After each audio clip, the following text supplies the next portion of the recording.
It is extremely hard to believe that just last week, the Xbox Series S and Series X actually just had their 2-year anniversary. In the current generation of consoles, which seems like the launch was just yesterday, it's crazy to think that they're already 2 years old now. And we are all super familiar on how this launch went. It was crazy times, and availability for these consoles was very slim for the longest time, even the year after, and even today. Sometimes it's kind of hard to get a hold of these consoles. I myself definitely wasn't an early adopter. I got my Series S about a year after launch, and mainly just due to the games coming out at that time. I was really looking forward to Battlefield at the time, and I wanted to have one of the next gen options to kind of get the best experience. And fast forward to today, and about a month ago, I upgraded to the Series X. And that's what we're going to talk about today in this video. Even though the consoles have been out for a long time, it still seems to be a very relevant topic of conversation when it comes to purchasing these, as there still seems to be quite a few people out there that maybe haven't picked one up or are looking to upgrade from last gen to this gen, or maybe switch around consoles in the current gen like I have. So this video isn't necessarily going to be a side-by-side comparison, especially when it comes to specs, but this is a more so user experience 2 years later after these consoles being out and using them both kind of comparison, and with the burning questions of why I upgraded and things to consider if you are in the market for one of these consoles. So this generation, undoubtedly, I would say is probably the best console experience overall, either on the Xbox side or PlayStation side, with just the implemented technologies that we see more on the PC side. The biggest one to me is the utilization of solid state drives. Across the board for the current gen consoles, they pretty much all utilize an NVMe SSD for the internal boot drive and your game drive. Your overall internal storage is going to be an NVMe SSD, which makes for an incredible experience, not just in game and loading certain programs, but also too just kind of snapping around the menus is a little bit quicker. With the faster read and write speeds of an NVMe SSD, overall it just makes the experience much more responsive. The other big thing is high FPS, high refresh rate gaming, which is a big one for the overall performance of these consoles and what they are outputting. With the big bump in APU technology, many titles that users will play will average anywhere between 60 and 120 FPS. This will depend on the display you're running, what resolution you're trying to run, the game. There's a lot of factors that go into it, but this console does have the capability in certain scenarios to output up to 4K 120 FPS when we were talking about the Series X. The Series S doesn't boast as much performance, but you still can do up to 1440p 120 FPS, I believe. And like I mentioned, this is all very dependent on the display you're trying to run, the resolution you're trying to run, because that is the constant battle when, if you are experienced with PCs, is kind of finding the balance you like to play at when it comes to settings in certain applications in games.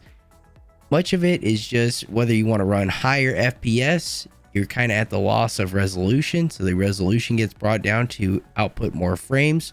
Or if you want increased resolution, in many cases, you're going to lose some frame rate for that. That kind of segues us into the display portion of this conversation, which it is very different, and it's gotten better since these consoles have been out and matured. But these consoles, if you do want to get the max 4K 120 FPS, whether you're on the side of PS5 or the Xbox Series X, you do need a display that supports HDMI 2.1. And this is all relevant just to kind of give you a breakdown of displays.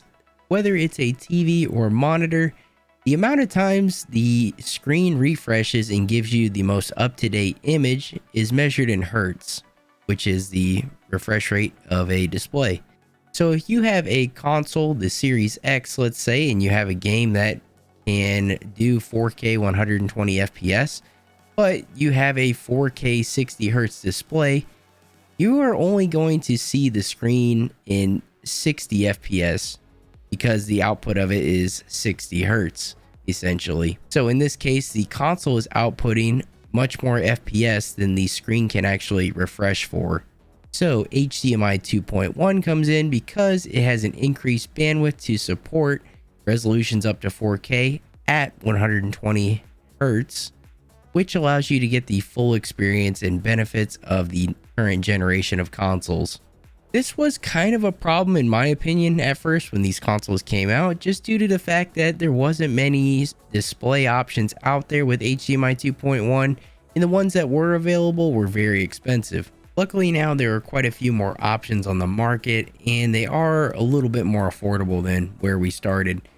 I've been using the LG 80 series 55-inch, and it does have HDMI 2.1, and so far it's been a fantastic display in the sub $1,000 category. I would say the next big push to adopt the Xbox ecosystem and to go into one of these consoles for this generation, and the thing that probably made it most popular on launch, is Xbox Game Pass. Game Pass is probably one of the most notable gaming services out there these days when it comes to just the overall value for the amount of titles you have access to for the monthly subscription. But there are a wide variety of games, all the way from back catalogs from the Xbox 360, Xbox One games, quite a few titles to choose from, and they are all included within Game Pass for the monthly subscription. And as long as the games are on Game Pass, you are able to play these games. And Game Pass does include a lot of new releases that come out, especially when it comes to the Microsoft exclusives. So you can count on those being on Game Pass quite a bit. And there's other very popular titles that do hit Game Pass. But overall, it's just a really good gaming service compared to what the other offerings are. As far as the user interface goes for the Xbox Series S and Series X, we've kind of come off of quite a few revisions of the Xbox One UI. It's the same kind of tiled vertical scrolling layout, which hasn't been a favorite of mine, and I think I finally got it to a point where I kind of like it as far as the way I've customized it. Like I mentioned, I do like previous UIs in the past where we kind of had the options to go to the right and, you know, view some content, but everything's in a vertical layout and it's all tiled. But I think the key, and I might make a video on this, is to create groups, and you can really organize stuff a lot easier. So as you can see, I have a games group and some of the more common games that I play. Then I have installed, and then entertainment, and then device. There's a group for that as well. But I think this is the most ideal way to set this up.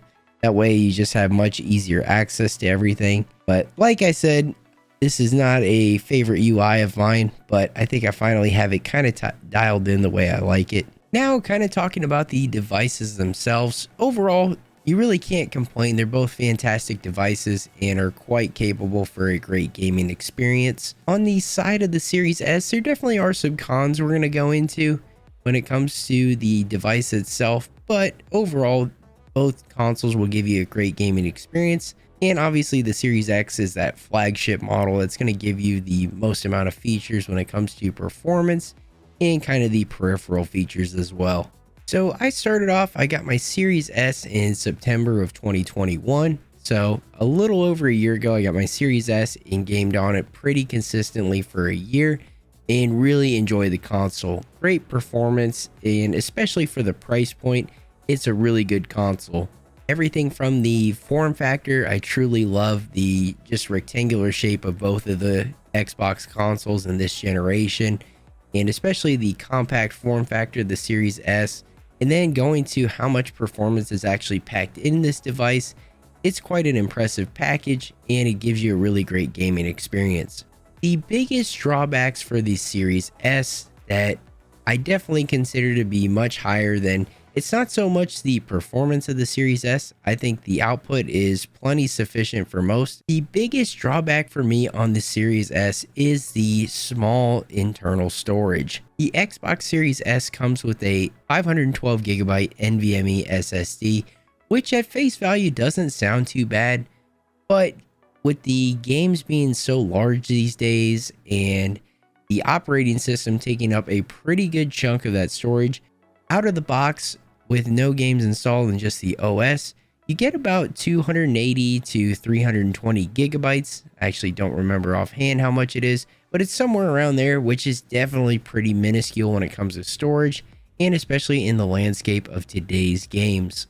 This console is more so what I like to call the Game Pass hub. It's kind of one of those digital only consoles where you maybe install a few games on it that you play pretty regularly, and then you just kind of uninstall and cycle through. And for somebody that's just kind of cycling in and out of titles on Game Pass and not really have a catalog installed on the Xbox itself. Now, there are obviously external storage options if you want to expand on the storage of the Series S. But when it comes to USB storage, a lot of the games now are Series S and X optimized, which you can't actually play those games directly off an external drive.